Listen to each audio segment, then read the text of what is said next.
ప్రేక్షకులందరికీ నమస్కారం. ఈరోజు మన స్టూడియోలో ప్రముఖ ఆధ్యాత్మికవేత్త, జ్యోతిష్య వాస్తు పండితులు శేషగిరిరావు గారు ఉన్నారు. గురువుగారితో మాట్లాడదాం. గురుగారు నమస్కారం.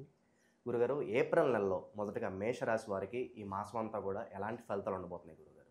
తప్పకుండా ముందుగా మన ప్రేక్షకులందరికీ కూడా మరి ఏప్రిల్ నెలలో అతి త్వరలో మనకి శ్రీరామనవమి కూడా ఉంది కనుక ఆ శ్రీరామనవమి పండగ శుభాకాంక్షలు తెలుపుతూ మరి మన ప్రేక్షకులందరికీ కూడా మరి ఆ సీతారాముల అనుగ్రహంతో ప్రతి ఒక్కరికి కూడా మంచి జరగాలని చెప్పి ఆరోగ్యాలు లభించాలని కోరుకుంటూ మరి ముందుగా మనం మేషరాశి ఫలితాలు ఏంటి అనేది తెలుసుకుందాం. అయితే ఈ ఏప్రిల్ నెలలో మనకి ముఖ్యమైన గ్రహ మార్పుల్లోకి వచ్చేప్పటికి ఏంటంటే మేషంలోకి రవి అంటే మీనరాశిలో ప్రస్తుతం ఉన్నాడు. సో ఈ మేషంకి ఏప్రిల్లో 13వ తారీఖు వస్తాడు. తర్వాత ఇదే నెలలో ఎప్పటిదాకా ప్రస్తుతం వక్రస్థితిలో ఉన్న బుధుడేమో 7వ తారీఖు వక్రత్యాగం చేస్తాడు. తర్వాత వచ్చేప్పటికి శుక్రుడు కూడా ప్రస్తుతం వక్రంలోనే ఉన్నాడు. ఆయన రవి కూడా ఇద్దరు అంటే రవి మేషంలోకి ప్రవేశించినప్పుడే ఇక్కడ శుక్రుడికి కూడా వక్రం అనేది పూర్తవుతుంది. కనుక మొదటి అర్ధభాగం వరకు కూడా అంటే ఇంచుమించుగా 13-14 తారీఖుల వరకు కూడా ఈ మేషరాశికి కొద్దిగా ఊపిరాడని పనులు ఉండటం అనేది, ఆ పనుల ఒత్తిడితో కొంతవరకు ఇబ్బంది పడతాము, కొంత తొందరపాటు, తర్వాత తోడబుట్టిన వాళ్ళతో ఏమైనా సరే ఒక్కోసారి మాట పట్టింపులు ఏర్పడుతూ ఉండటం అనేది ఉంటుంది. తర్వాత ఇప్పటికీ మరి బుధుడు షష్టమాధిపతి నీచంలో ఉండటం వల్ల కూడా వీళ్ళకి కొద్దిగా మతిమరుపు కూడా పెరుగుతుంది. కనుక స్టవ్ మీద పాలు పెట్టి మర్చిపోవటం కాకుండా కాసేదాకా అక్కడే ఉండి చూసుకోవాలి ఏం జరుగుతుంది, లేదంటే కొద్దిగా మతిమరుపు తీవ్రత అనేది కొద్దిగా ఎక్కువ ఉంటుంది. అది ఉద్యోగస్తులు అయితే మరి ఏ మెయిల్ అర్జెంట్ ఉందో అది మనం పంపించామా లేదా 1-2 సార్లు వాళ్ళు చెక్ చేసుకోవాలి. సో ఎలా చూసినా కంపారిజన్గా చూస్తే ఇటు పనుల ఒత్తిడి అవ్వచ్చు, తర్వాత ఈ బుధుడు ఉన్న నీచ స్థితి కావచ్చు. కనుక బుధుడు వల్ల జనరల్గా ఈ మతిమరుపు అనేది పెరుగుతుంది, జ్ఞాపక శక్తి అనేది తగ్గుతుంది. అంటే ఆయన మంచి పొజిషన్లో ఉంటే 90 ఏళ్ళు వచ్చినా మెమరీ పవర్ అలానే ఉంటుంది. సో ఇప్పుడు ప్రస్తుతం అంత గోచారంలో అంత కరెక్ట్గా లేడు. సో అందుకని కొద్దిగా ఈ ఇబ్బంది అనేది తాత్కాలికంగా ఉంటుంది, పర్మనెంట్ కాదు, తాత్కాలికంగా మాత్రం కొంత ఉంటుంది. మరి ఆర్థికంగా ఎలా ఉంటుంది అంటే కనుక ఖచ్చితంగా ఎప్పుడైతే మరి శుక్రుడు త్యాగ నుంచి బయటకు వస్తాడో అప్పటి నుంచి ఇంకొద్దిగా ఈజీ ఉంటుంది. అంటే ఇప్పుడేమవుతుందంటే కొద్దిగా నట్లుగా అంటే మనకు వచ్చేస్తుంది అనుకుంటే మళ్ళీ వస్తున్నట్టు అనిపిస్తుంది కానీ రాదు కరెక్ట్గా. సో ఆగుతూ అయినట్టు ఉండదు బండి. సో మొత్తానికి అయితే ఆగుతాం కానీ అలా ఆగుతున్నట్టే వస్తుంది, ఎక్కడికక్కడ అలా ఆగి కానీ మనకి ఎప్పుడైతే ఈ వక్రం పోతుందో అక్కడి నుంచి స్పీడ్ అందుకుంటుంది.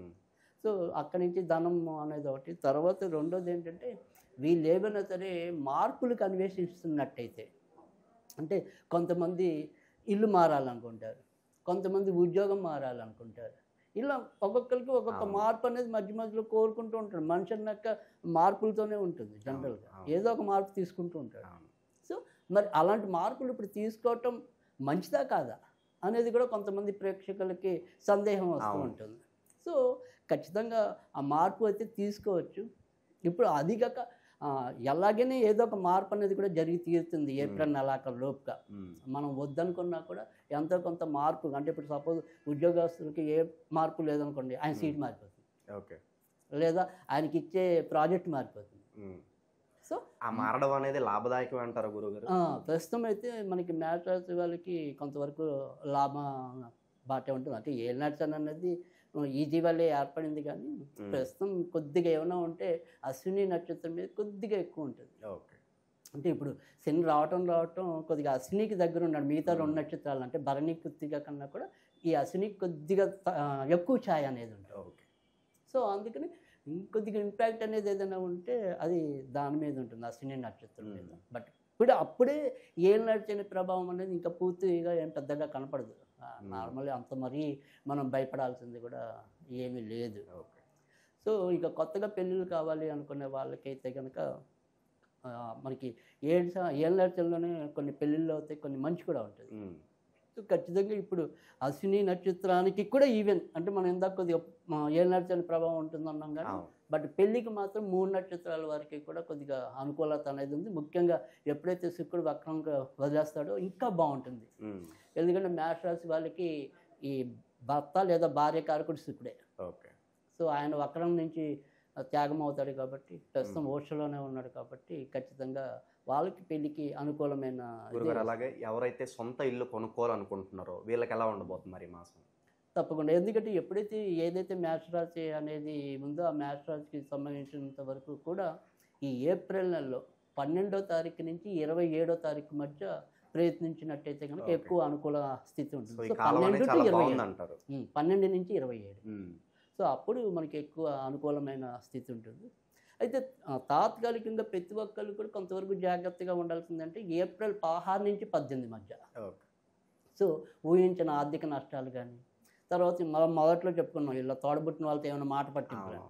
సో అలాంటివి ఏమైనా కొద్దిగా వ్యతిరేకత ఉంటే ఆయా దినాల్లో ఎక్కువ ఉంటుంది.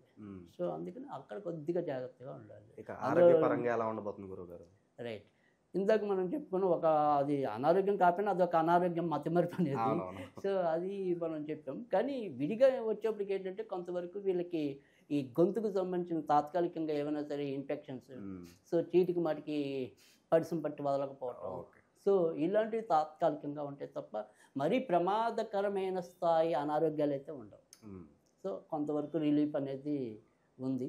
మరీ భయం పడాల్సినంత అవసరం అయితే కనపట్టలేదు.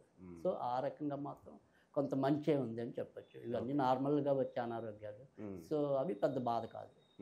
గురుగారు వీళ్ళకి ఇంకా మంచి ఫలితాలు పొందడానికి ఏదన్నా మంచి రెమెడీస్ ఉంటే తెలియజేయండి ఈ మాసంలో వీళ్ళకి. తప్పకుండా. మనకి మనకి ఏదైతే ఇప్పుడు మనం చెప్పుకున్నాం కొద్దిగా ఏప్రిల్ 13 దాకా అటు ఇటుగా ఉంటుందని చెప్పి. సో ఏప్రిల్ 13 నుంచి ఎప్పుడైతే మేషంలో సూర్యుడు కూడా వస్తాడో సూర్యుడికి అది ఓచరాశి. సో అందుకని వాళ్ళకి ఏదైతే బుద్ధి అది ఉంటుందో అది కరెక్ట్గా పనిచేయటం అనేది కూడా ఉంటుంది. అక్కడి నుంచి నిర్ణయాలు అవి కూడా ఇంకా కొద్దిగా కేర్ఫుల్గా తీసుకుంటారు. సో అసలు మామూలుగానే మేష రాశి వాళ్ళకి సాధారణంగా ముందు పనిచేసేయటం తర్వాత ఆలోచించడం అనేది ఎక్కువ ఉంటుంది. సో ఆ తొందరపాటు అనేది ఉంటుంది. ఎందుకంటే వాళ్ళకి పెండింగ్ ఉండకూడదు. ఏదైనా వర్క్ అనేది పెట్టుకున్నారంటే అయిపోవాలి. ఆ తర్వాత ఫలితం అనేది నష్టం అవ్వచ్చు, లాభం అవ్వచ్చు, బట్ ముందు అయిపోవాలి. కానీ ఇక్కడ మనకి ఏదైనా సరే పంచమాధిపతి సూర్యుడు, తర్వాత సూర్యుడు కూడా ఇప్పుడు మనకి వస్తాడు కాబట్టి సూర్యుడికి సంబంధించిన రెమెడీ చేసుకుంటే వీళ్ళకి చాలా త్వరితగతిని ఇంకా మంచి జరగటానికి, అంటే ఇంతకు ముందు ఉండే ఏదైతే 15 రోజులకు ముందు ఉండే చెడు కానీ వాటన్నిటిని కూడా మనకి ఏంటంటే సూర్యుడికి సంబంధించి మరి రెమెడీ ఏం చేయాలి అనేది మరి చాలామందికి ఉంటుంది. సో ఇక్కడ ఒకటి చదువుకోగలిగితే ఆదిత్య హృదయం చదవటం అనేది చాలా మంచిది. ఒకవేళ మాకు అలాంటి చదువు అదేం లేదు అండి, ఏదైనా సింపుల్గా ఉండేది చెప్పండి అంటే కనుక మనం స్విచ్ వర్డ్ అనేది ఇస్తూ ఉంటాం. సో ఈ స్విచ్ వర్డ్ అనేది ఏంటంటే ఎవరైనా ఎక్కడైనా ఒక కులంతో కానీ ఒక మతంతో కానీ ఎవరైనా సరే చేసుకోవచ్చు. అంటే దీనికి ఏం బీజస్ట్రాలు ఉండవు. సో గురూపదేశం అనేది అవసరం ఉండదు. సో అదొక ఏమంటామంటే ఈ సంకల్ప బలం అనేది ఉంటుంది కదా. ఒకటి ఏదైతే మనం 10 సార్లు ఉచ్చారణ చేస్తే అదే మంత్రబలం అవుతుంది. అలా ఇక్కడ ఏంటంటే కనుక ఈ amazing sunrise, amazing sunrise, amazing sunrise, ఇది ఎవరికి ఎన్నిసార్లు చదువుకొనిపిస్తే రోజు అన్నిసార్లు చదువు, పర్టికులర్గా ఎన్నిసార్లు ఏమీ అవసరం లేదు. సో మనకి జ్ఞాపకం వచ్చింది వెళ్ళేప్పుడు రోడ్డు మీద ఏదో ప్రయాణం చేస్తున్నాం, amazing sun power, amazing sun power, అంతే. సో అలా చేసుకుంటూ వెళ్ళినా కూడా ఖచ్చితంగా మీకు కొన్ని మార్పులు అయితే కనపడతాయి. తర్వాత ఇవి కూడా చేయలేని వాళ్ళు ఆదివారాల పూట కొద్దిగా గోధుమ రవ్వ, పంచదార ఏదైనా సరే చెట్టు లేదా మొక్క మొదల్లో అలా మధ్య మధ్యలో జల్లుతూ ఉంటే కనుక ఖచ్చితంగా మంచి జరగటం అనేది ఉంటుంది. సో మేష రాశి వాళ్ళు ఈ రకంగా చేసుకుంటే వీళ్ళకి ఈ నెల మరీ అంత ఇబ్బందిగా అయితే లేదు. ఓకే. సో ఏప్రిల్ నెలలో మేషరాశి వారికి ఎలాంటి ఫలితాలు ఉన్నాయి, ఎలాంటి రెమెడీస్ చేసుకోవాలి, మీ మాటలో చాలా అద్భుతంగా వివరించారు గురుగారు. ధన్యవాదాలు. Thank you.